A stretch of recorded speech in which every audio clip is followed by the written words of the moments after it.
शिमला स्थित कांग्रेस मुख्यालय राजीव भवन में भारतीय राष्ट्रीय ट्रेड यूनियन कांग्रेस ने एक प्रेस वार्ता आयोजित की। प्रेस वार्ता को संबोधित करते हुए आईएनटीयूसी के उपाध्यक्ष पूर्णचंद ने हिमाचल प्रदेश उच्च न्यायालय द्वारा सीमा सड़क संगठन के प्रोजेक्ट दीपक के अंतर्गत भारत चीन सीमा पर रणनीतिक सड़कों के निर्माण में कार्यरत कैजुअल पेड लेबरों को आवश्यक शीतकालीन सुविधाएं उपलब्ध कराने संबंधित निर्देशों पर अपना पक्ष रखा। पूर्णचंद ने कहा कि भारत चीन सीमा के दुर्गम और अत्यधिक ठंडे क्षेत्रों में कार्यरत श्रमिक बेहद कठिन परिस्थितियों में देश की सेवा कर रही है। ऐसे में उच्च न्यायालय द्वारा दिए गए निर्देश श्रमिकों के हित में एक महत्वपूर्ण कदम है। उन्होंने मांग की कि सीमा सड़क संगठन और संबंधित विभाग इन आदेशों का पूरी तरह पालन करें और श्रमिकों को सड़क पर गर्म कपड़े, सुरक्षित आवास, स्वास्थ्य सुविधाएं और अन्य आवश्यक शीतकालीन व्यवस्थाएं उपलब्ध करवाई जाए।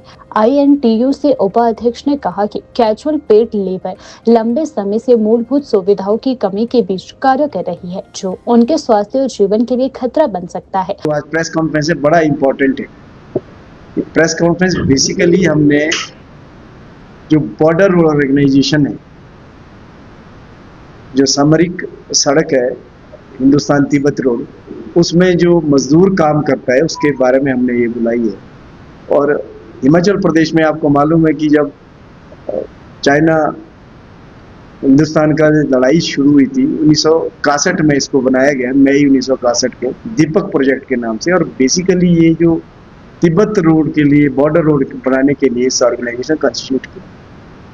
और तब से दो प्रकार के मजदूर और कर्मचारी इसमें काम करते हैं, एक है रेगुलर और दूसरा है कैजुअल पेड लेबर।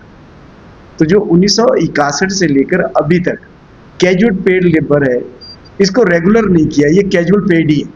इनको सिर्फ जो इनका बोर्ड है बैठता है, जो चीफ इंजीनियर चीफ है, इंचार्ज है, उसके अध्यक्षता में एक बोर्ड बनता है और मिनिमम वेज वो फिक्स करते हैं, वो उनको मिलता है। उसके अलावा इनको कुछ नहीं मिलता। और भारत सरकार का 31 जुलाई 1962 का एक सर्कुलर है, सिर्फ इनको 3 ही छुट्टियां मिलती है, 15 अगस्त, 26 जनवरी और 2 अक्टूबर। इसके अलावा इनको कोई भी सर्विस बेनिफिट नहीं मिलते हैं। और हमारी जो यूनियन बनी वहाँ पर 2021 से हमने दीपक प्रोजेक्ट वर्कर्स यूनियन के नाम से किया है, और वो जो इंटेक के साथ हमने इसको 2023 में एफिलिएट किया। तब से हम जो इनके आधारभूत सुविधा के लिए लड़ रहे हैं। तो जो 2022 से हमने ये बात उठाई थी कि जो ये बिल्कुल स्नो जोन एरिया में काम करता है, वहाँ के मजदूरों को सर्दी के लिए रहने की एकोमोडेशन, पहनने के लिए गर्म कपड़े वगैरह की व्यवस्था के लिए, तो इन्होंने माना नहीं है, बीआरओ ने उस बात को माना नहीं है। और हम इसी साल 7 जनवरी 2025 को ऑनरेबल हाई कोर्ट में हमने रीट पिटीशन फाइल की थी,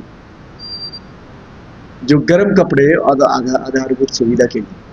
और माननीय उच्च न्यायालय ने परसों 22 तारीख को एक डायरेक्शन दी है इनको, और उसमें कहा है कि जो ये मजदूर है, ये जो स्ट्रेटेजिक रोड है उस वहाँ काम करते हैं और देश की सुरक्षा में इनका बहुत बड़ा योगदान है।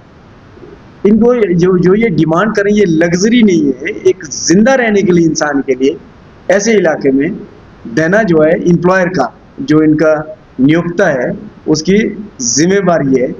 और ऐसे टफ कंडीशन में ये काम करते हैं, हाई टेरेन में काम करते हैं, और देश का जो रोड है बॉर्डर रोड का, उसको ये बरकरार रखते हैं। तो ये जिम्मेवारी है इनको आधारभूत सुविधा देने के लिए। तो माननीय उच्च न्यायालय ने 7 चीजें का ऑर्डर किया है, जिसमें विंटर जैकेट्स, वो तो जनवरी में इन्होंने इसी साल कर दिया था, उसके बाद उन्होंने लाए नहीं थे, लेकिन 2000 जैकेट उन्होंने लिए थे।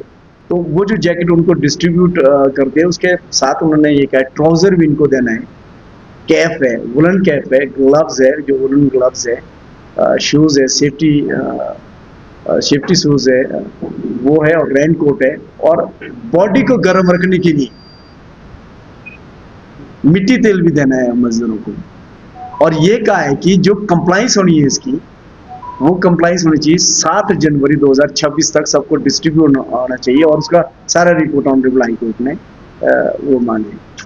तो जो राज्य इंटक की तरफ से भी हम जिस तरह से बॉर्डर ऑर्गेनाइजेशन और हाइडल का मैं इंचार्ज हूँ, जब से हम इसको देख रहे हैं तो वर्कर्स को काफ़ी बेनिफिट हमने वहाँ पर दिलाए हैं।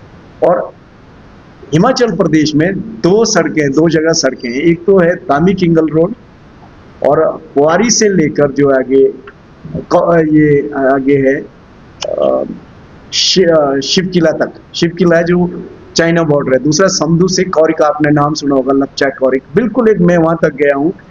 लपचा बिल्कुल 0 पॉइंट है वहां पर, वहां से चाइना तिब्बत की बॉर्डर, चाइना की बॉर्डर शुरू होता है। मजदूर हमारा वहां काम करता है और आजकल जो टेम्परेचर है वहां पर दिन में ही -2 से लेकर रात को तो -40 चला जाता है। तो मजदूर वहां पर रहते हैं, तो उसको जो पीने का पानी का है, जो वॉशरूम्स वगैरह है, टॉयलेट बाथरूम है, सारी बातें हम लोगों ने उठाई है। तो वहां जो हमारा मजदूर है अराउंड 2800 मजदूर काम कर रहे हैं अभी, उसमें काम करते हैं। और जो काजा से, समझू से लेकर काजा, आप ग्रम्फू और आगे कुंजम पास आपने सुना होगा, जो वहां पर एक चंद्रताल लेक भी है, जो जहाँ से बागा नदी वगैरह निकलती है, तो वहां तक का जो मजदूर हमारा काम करता है। तो दूसरा रोड जो है हिमाचल प्रदेश में BRO को दी है, वो है एक तो आपका SKTT, ये है संसारी कित्तर तांदी थिरोड और मनाली सरचू रोड।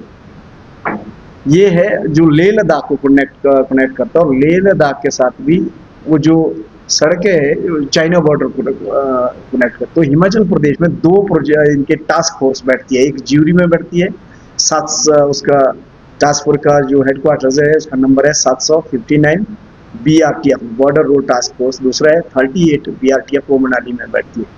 कुल मिला के जो मजदूर आज की डेट में काम कर रहा है सर्दी में, तो दोनों जगह हम जोड़े तो मोर देन 5000 है ये मजदूर। तो ये उन्हीं मजदूरों के लिए हम लोग डिमांड कर रहे हैं।